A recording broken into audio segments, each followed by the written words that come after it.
Fala pessoal, tudo bem? Nessa questão a gente tem duas curvas planas, C1 e C2, que são definidas pelas equações.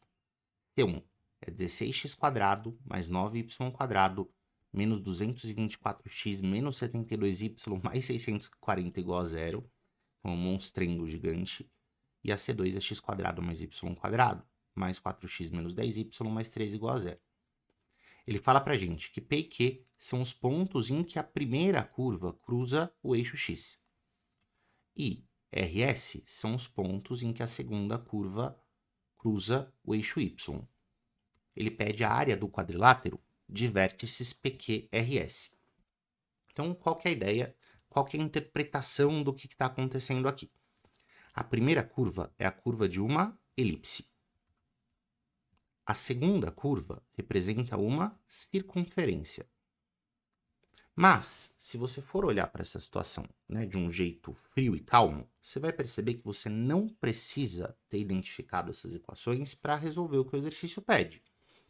Porque quando ele fala que P e Q são pontos de interseção da primeira curva com o eixo x, todo ponto do eixo x tem como característica ter ordenada zero. Né? Se pertence ao eixo x, o valor de y do ponto é nulo. E a partir do ponto em que você conhece a equação da curva, para você identificar que ponto é esse, basta que você venha e substitua o y por zero. Você não precisa saber que curva é essa. Pode ser a curva mais estranha do mundo com a equação mais bizarra da existência, certo? Se você quer onde ela cruza o eixo y, basta trocar o y por zero. A mesma coisa é verdade para a circunferência, né? Não a mesma coisa, mas uma coisa análoga. Não preciso identificar aqui só uma circunferência para saber que os pontos do eixo y têm abscissa zero. Então, se eu quero descobrir quais os pontos de cruzamento de uma certa curva com o eixo y, basta que eu vá lá na equação e troque o x por zero, certo? Não preciso saber que curva é. Não preciso saber absolutamente nada sobre a curva. Só preciso substituir o x por zero. Sabendo disso, então, a gente já consegue procurar quem são esses pontos. Então, para descobrir os pontos P e Q, como a gente conversou, eu vou lá na equação do C1 e vou trocar o y por zero. Isso zera esse termo e esse termo. Sobrando a equação 16x² menos 224 vezes x mais 640 igual a zero. Bom, essa equação é simplificável, né? Todo mundo da equação é divisível por 16. Se eu fizer essa divisão, fica x² menos 14x mais 40 igual a zero. Bacana. Pode resolver pela fórmula quadrática, se você quiser. Eu vou resolver por soma e produto. A soma das raízes é menos b sobre a, fica menos o menos 14, que é mais 14. E o produto das raízes é c sobre a, ou mais 40. Os números que somados dão 14 e multiplicados dão 40 são 4 e 10. O que significa que o ponto P é o ponto 4, 0 e o ponto Q é o ponto 10, 0. Lembrando que a gente começou toda essa conta, né, dizendo que o y tem que ser 0. Então, eu vou juntar cada um desses x's com y igual a 0. Para descobrir os outros dois pontos, aí eu vou na equação da circunferência, que é a equação de C2, e vou trocar o x por 0. O que sobra? Y² menos 10y mais 3 igual a 0. Essa equação não tem raízes bonitas, né? Soma 10 e produto 13 não vai dar nenhum parzinho de números inteiros. Então, eu vou direto no Bhaskara. O delta vai ser menos b ao quadrado, né? Menos 4ac. Então, menos 4 vezes 1 vezes 13. 100 menos 52 fica 48. Então, meu y é menos b, ou mais 10, mais ou menos raiz de 48 sobre 2 vezes a, que é 2. Gente, 48 é 16 vezes 3. Esse 16 pode sair da raiz, como 4. Então, vou ter 10 mais ou menos 4 raiz de 3, tudo isso dividido por 2. E quando eu divido esses termos por 2, fica 5 mais ou menos 2 raiz de 3.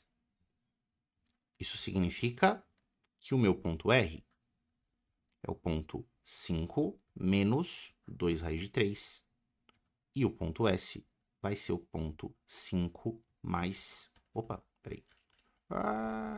O x é 0, né? Então, 0, 5 menos 2 raiz de 3, agora sim.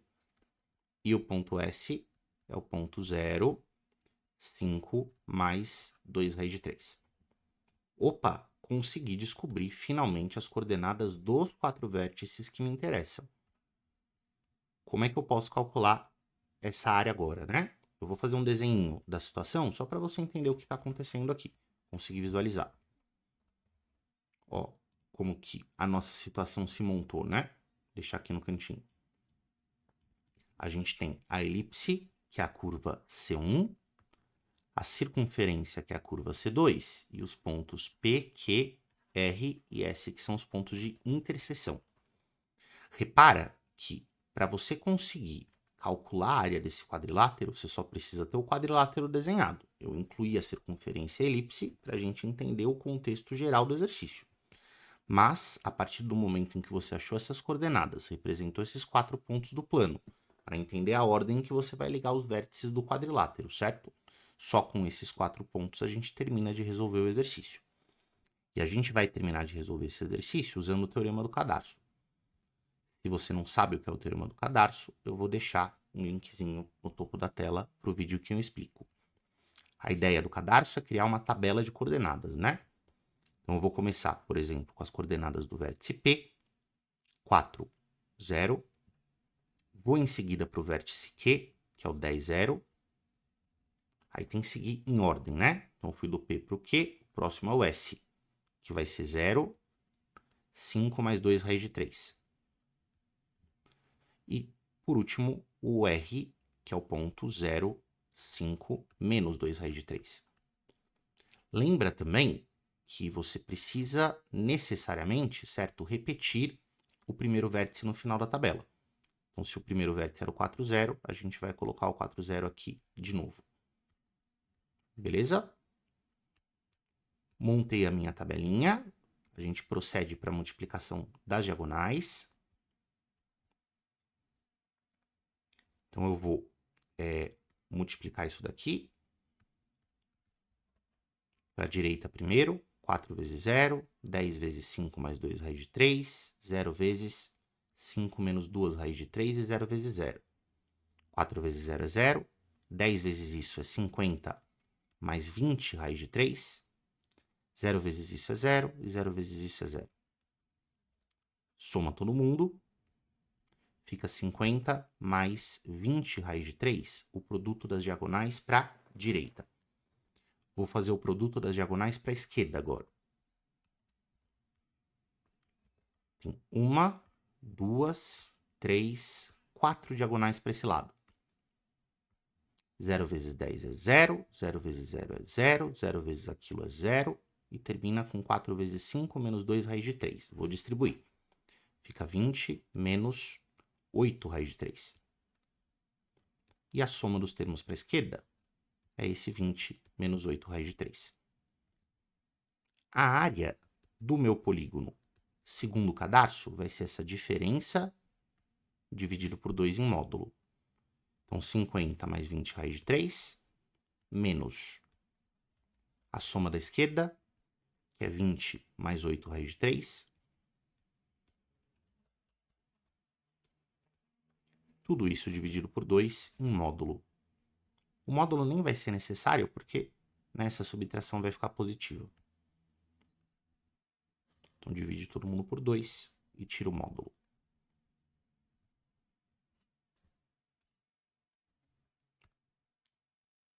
Quando você fizer a subtração, a gente vai ter 50 menos 20, que é 30, 20 raiz de 3 menos 8 raiz de 3, que é 12 raiz de 3. Tudo isso dividido por 2. Já vou deixar sem módulo, gente, porque, né, como você pode perceber, Opa, é menos 8 raiz de 3, né? Tem um sinalzinho errado aqui. A gente trouxe o valor errado da soma. Agora sim. Então, 50 menos 20, 30. 20 menos o menos 8 fica 28, né? Agora sim. O que significa que a sua área é 15 mais 14 raiz de 3. exata e precisamente o que você vai encontrar no item C. Beleza? Espero que você tenha gostado da explicação. Até mais.